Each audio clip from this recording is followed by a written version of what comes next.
ప్రభువునందు ప్రియమైన దేవుని బిడ్డలారా, ప్రభువును రక్షకుడైన యేసయ్య నామములో మీ అందరికీ శుభవందనాలండి. కీర్తనల గ్రంథం 34వ అధ్యాయం 4వ వాక్యాన్ని చదువుకుని ఈ రోజు కొరకు మనము ప్రార్థన చేద్దాం. నేను యెహోవా యొద్ద విచారణ చేయగా ఆయన నాకు ఉత్తరమిచ్చెను. నాకు కలిగిన భయములన్నిటిలో నుండి ఆయన నన్ను తప్పించెను. దేవుని బిడ్డలారా, భయము అనేది శత్రువు తెచ్చేటువంటి యొక్క ఒక గుణాతిశయము, ఒక స్వభావము, ధైర్యము, సంతోషము, సమాధానము దేవుని దగ్గర నుంచి వచ్చేటువంటి యొక్క ఆశీర్వాదమైనటువంటి యొక్క స్వభావం. కీర్తనకారుడి యొక్క జీవితంలో దేవుని వెతికాడంట. ఆపద సమయములో, కష్ట సమయములో, అన్ని వేళలలో దేవుని ఆయన వెతికాడంట.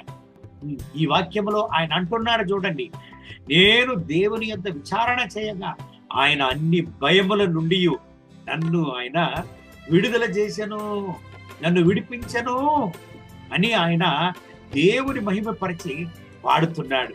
ఇంకా కీర్తనలు 34:5 వాక్యాన్ని చదివినట్లయితే, దేవుని బిడ్డలారా, దేవుని వాక్యం చెప్తుంది చూడండి, వారు ఆయన తట్టు చూడగా వారి యొక్క ముఖములు ప్రకాశింపబడెను, వారెన్నటికి లజ్జింపకపోయెను అని దేవుని వాక్యం అన్నది.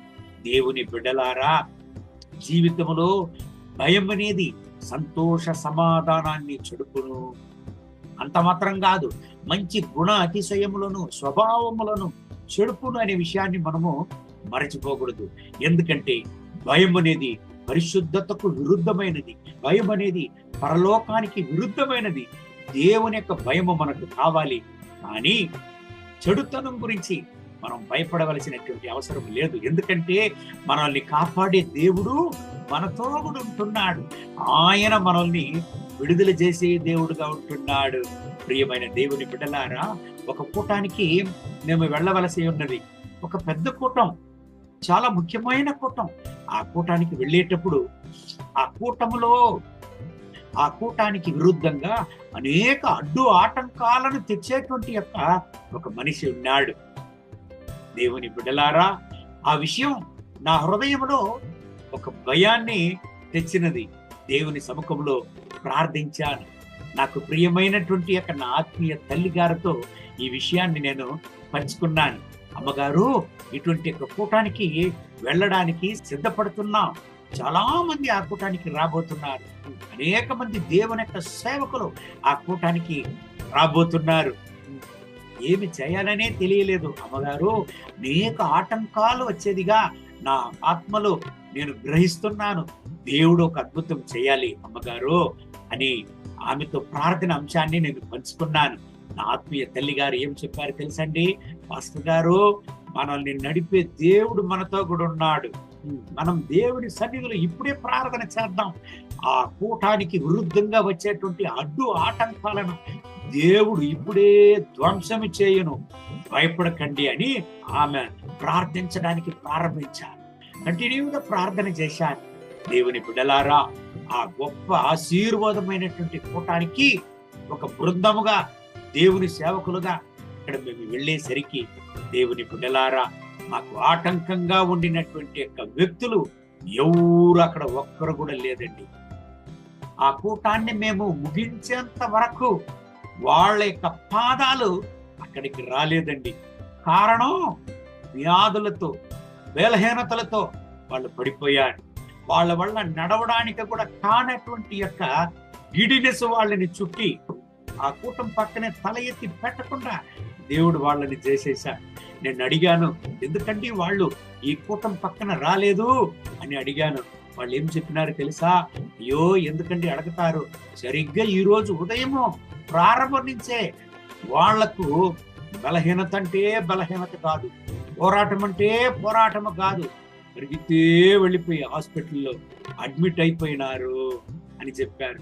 దేవుని బిడ్డలారా, దేవుని సన్నిధిలో దేవుని బిడ్డలకు విరుద్ధంగా వచ్చేటువంటి సకల భయమైనటువంటి పరిస్థితుల నుంచి దేవుడు కాపాడే దేవుడుగా ఉంటున్నాడు. మీరు భయపడుతున్నారా? దేని గురించి భయపడుతున్నారు? దేని గురించి మీ జీవితంలో వణకుతున్నారు? భయపడకండి. మిమ్మల్ని ధైర్యపరిచే దేవుడు మిమ్మల్ని ధైర్యపరిచేది మాత్రం కాదు, మీకు సహాయం చేసే దేవుడుగా ఉన్నాడని యేషయ్య 41:10 వాక్యం చెప్తుంది.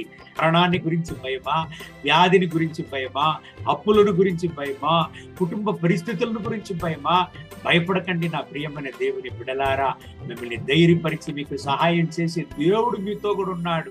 ఆయన మీ పక్షములో నుండి మిమ్మల్ని ఆదుకొనును. ఆయన మిమ్మల్ని చెయ్యి వదలడు. మిమ్మల్ని గొప్ప సాక్ష్యంగా ఆయన నిలుపును. ఈ దేవుని వాగ్దానం బట్టి దేవుడు మిమ్మల్ని ఆశీర్వదించి ఈ రోజంతా నడుపును గాక. కళ్ళు మూసి ప్రార్థన చేద్దామండి. మహోన్నతమైన ప్రభువ, ఈ ఉదయకాల సమయంలో ఈ ప్రార్థనలో నాతో ఏకీభవించి ప్రార్థించేటువంటి నా ప్రియమైన సహోదర సహోదరుల కొరకు ప్రార్థన చేస్తున్నాను. వీళ్ళని ఆశీర్వదించండి. మీ రక్త పోట్లో వీళ్ళని దాచుకోండి. మీ కృపా కనికరంతో కూడా వీళ్ళని నింపండి నాయనా. ఎటువంటి భయము వీళ్ళని పీడిస్తుండినా ఇప్పుడే ఈ భయం నుంచి వీళ్ళని విడుదల చేయండి. ఈ కష్టాల నుంచి వీళ్ళని విడుదల చేయండి. ఈ పోరాటాల నుంచి వీళ్ళని విడుదల చేయండి. ఏ రోగము గాని, ఎటువంటి మరణ భయము గాని, ఎటువంటి మరణ పోరాటము గాని వీళ్లకు నాయన భయాన్ని తేకూడదు. ఇప్పుడే నా రక్షక వీళ్ళని విడిపించాలని ప్రార్థన చేస్తున్నాను నాయన. అధికారం కలిగినటువంటి మీ యొక్క హస్తం వీళ్ళపైన దిగివచ్చును గాక. వీళ్ళని విడుదల చేయండి నా రక్షక. కీర్తనలు 34:5 వాక్యం ప్రకారం వీళ్ళని సాక్ష్యంగా నిలపండి నాయనా. అలా అద్భుతం చేసి వీళ్ళని నడిపేందుకు వందనాలు. మహిమ ఘనత స్తుతి మీకే. యేసయ్య నామములో వేడుకుంటున్నాము మా ప్రియ పరలోకపు తండ్రి. ఆమేన్, ఆమేన్.